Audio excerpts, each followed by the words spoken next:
sous votre magistère, on a assisté à la relance de la Semaine nationale de la culture en 2023. L'édition 2024 s'ouvre dans quelques heures. On pourra dire que vous êtes un adepte de la culture. Merci, bonsoir. Bien sûr, nous sommes très heureux d'être ici, à Bobo encore une fois de plus, pour cet événement majeur qui est très important pour nous. Comme vous l'avez signifié, la culture c'est l'âme du peuple. Donc c'est notre âme. Et je pense qu'en créant la Semaine nationale de la culture en 1983, le président Sankara avait une grande longueur d'avance sur le temps. Aujourd'hui, nous sommes très heureux de donner une place prépondérante à la culture dans nos actions. Parce que vous l'aurez remarqué que lorsque certains cherchent à coloniser des peuples, la première des choses à faire, c'est de tout faire pour qu'ils abandonnent leur culture. Et donc aujourd'hui, nous sommes en train de redonner une place importante à la culture pour que notre peuple puisse vivre. Parce que pour nous, la culture, c'est tout ce qui fait de nous des Burkinabés. Monsieur le Président, dans votre vision pour le Burkina, quelle place occupe la culture? Comme je l'ai dit, c'est une place très importante. Vous savez, lorsqu'on prend les valeurs de cohésion sociale, on aime de dire cohésion sociale, c'est à travers la culture que nous pouvons cultiver cette cohésion sociale. Voilà, aujourd'hui, les artistes vont quitter de partout, du plein sud au Sahel, de l'est à l'ouest, ils vont se retrouver, ils vont communier. Et ce sera l'occasion pour la plupart de voir comment les autres vivent, quelles sont leurs valeurs, et ainsi de suite, et partager. Deuxième chose, nous avons beaucoup de valeurs telles que je l'ai cité, la solidarité, le patriotisme même, ça se trouve dans la culture. Alors le Conseil des ministres du 6 mars dernier a institué le 15 mai de chaque année comme journée des cultures et traditions. Alors quelle est la pertinence de cette journée qui fait couler beaucoup d'encre et de salive? Il y a beaucoup d'objectifs derrière. Premièrement, c'est comme on a dit, il faut repartir aussi aux sources parce que, comme diraient certains, nous ne sommes pas tombés du ciel. Il y a beaucoup de confessions religieuses au Burkina Faso.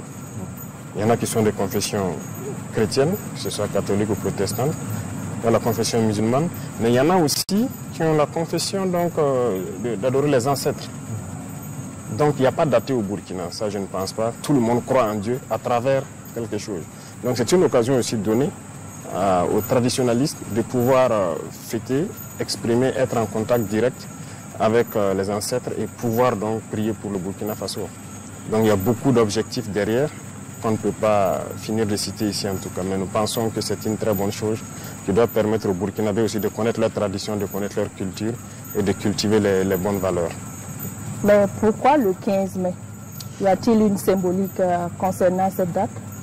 Pas de symbolique particulière. Nous avons culturellement, comme on le dit, dans tous les groupes ethniques, vous allez voir qu'au village, avant l'entrée de la saison généralement, les gens ont des rites pour prier Dieu et les ancêtres de nous aider à avoir donc une bonne saison pluvieuse.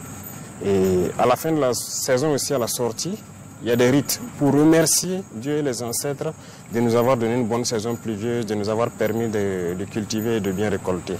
Donc nous avons proposé cette date donc, aux traditionalistes qui ont réfléchi et donc à l'unanimité ils se sont mis d'accord sur la date du 15 mai qui consacre donc l'entrée aussi dans la saison. Justement, Monsieur le Président, est-ce que cette journée des coutumes et des traditions est une sorte de réparation donc, pour mettre les religions dites révélées au même titre que les religions traditionnelles?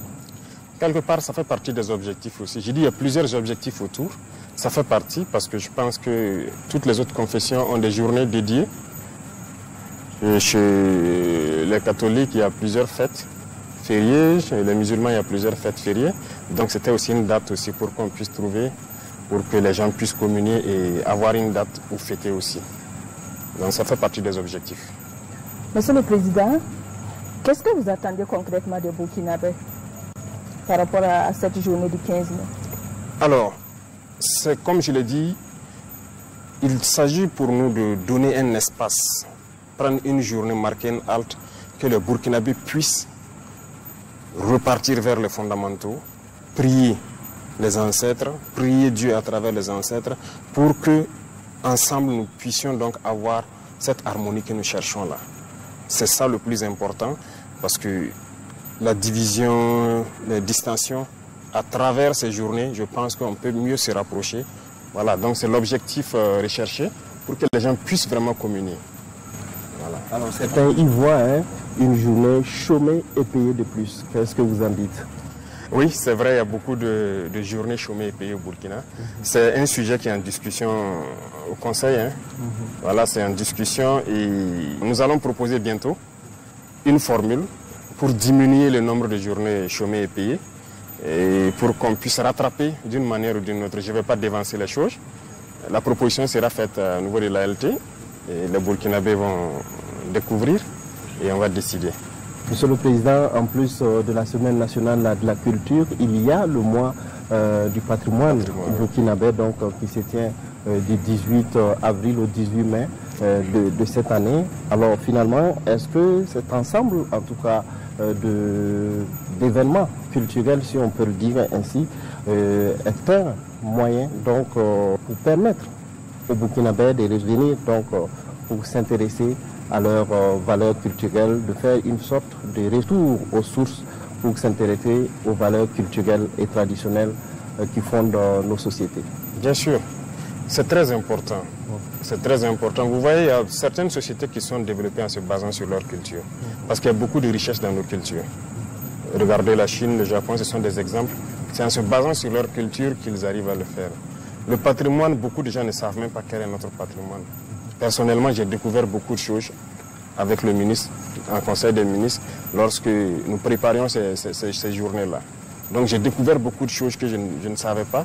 Et c'est toujours bien de découvrir qu'est-ce que nous avions. Nous ne sommes pas venus du néant. Lorsqu'on prend seulement, moi je me souviens, quand je visitais les forges, avant on avait, peut-être, ça existe toujours dans certaines contrées, où à travers la culture, les gens peuvent aller extraire un minerai ferralitique, venir extraire le fer, faire de l'acier pour fabriquer tous les outils d'agriculture et tout. Mais c'est le développement donc de la sidérurgie comme ça. Est-ce que nous sommes basés sur les connaissances de nos ancêtres là sur ce volet et développer notre industrie sidérurgique?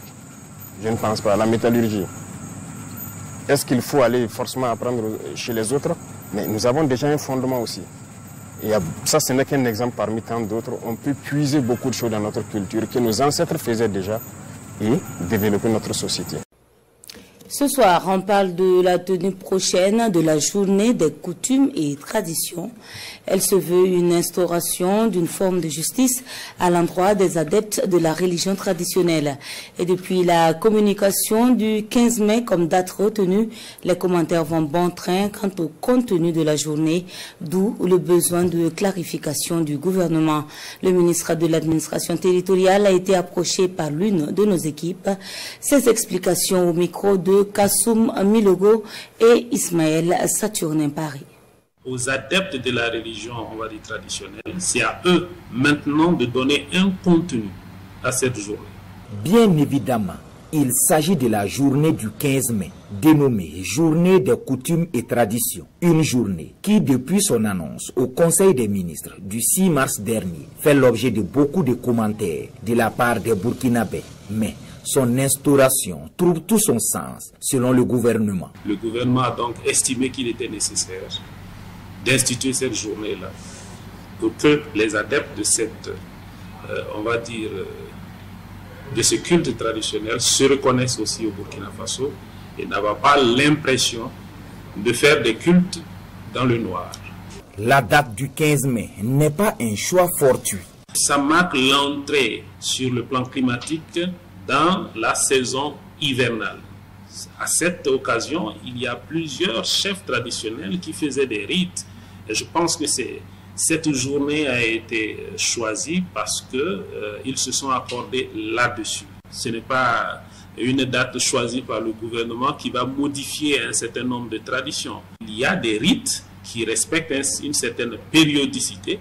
Et je ne crois pas que ce soit l'occasion pour qui que ce soit de venir prendre son poulet, s'asseoir à tel carrefour et de faire ce qu'il a à faire. Non, ce n'est pas ça qui est demandé. Loin d'être une cause de fracture sociale donc, l'initiative du 15 mai vise la consolidation du vivre ensemble. Ce n'est pas un moment où l'on doit se diviser, c'est un moment où l'on doit se connaître, parce qu'il y a un autre volet à cette journée-là qui n'est pas très bien perçu, c'est la journée culturelle, parce qu'il faut promouvoir nos traditions culturelles et c'est l'occasion de le faire.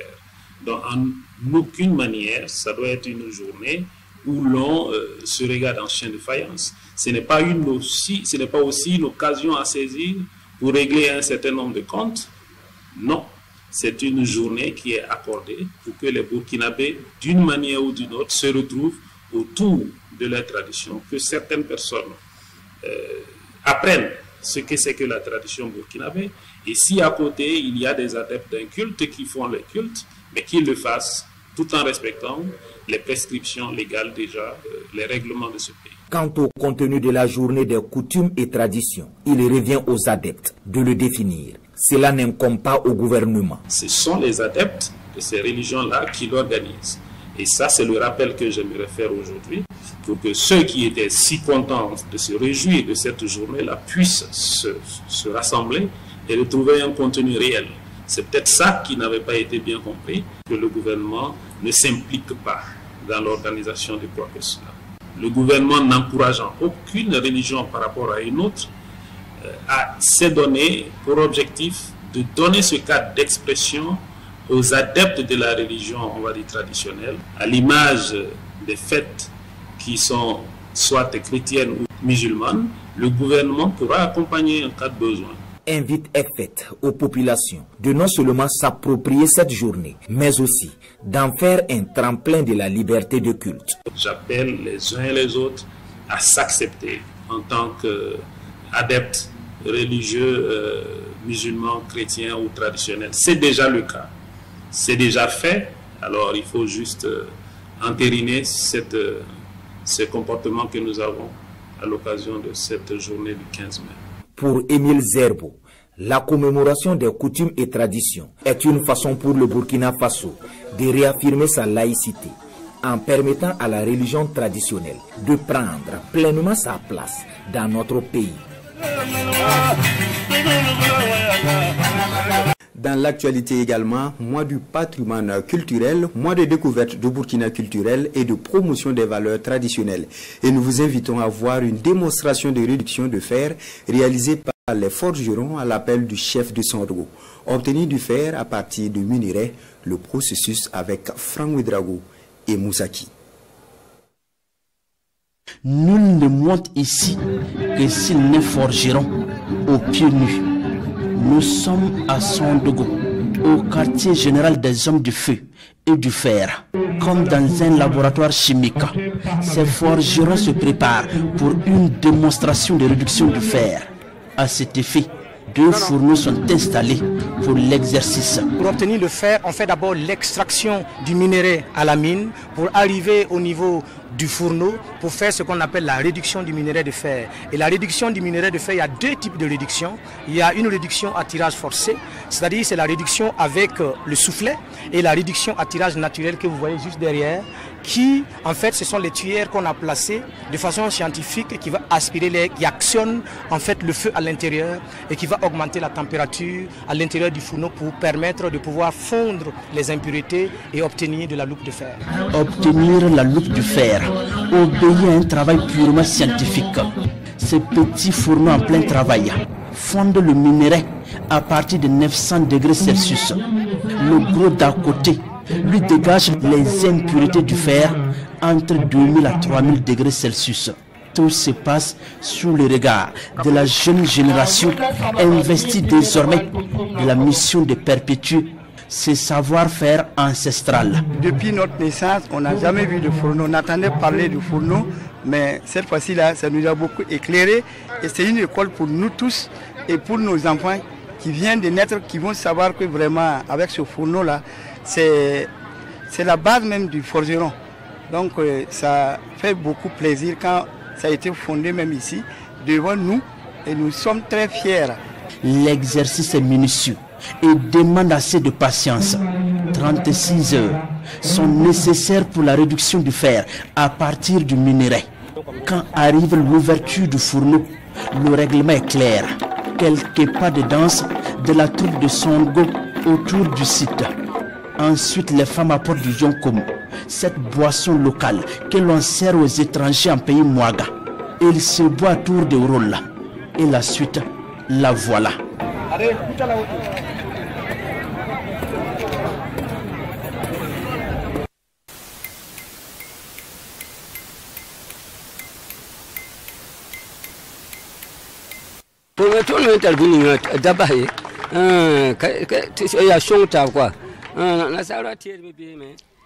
Ce que nous avons comme valeurs traditionnelles et savoir-faire, nous devons les maintenir.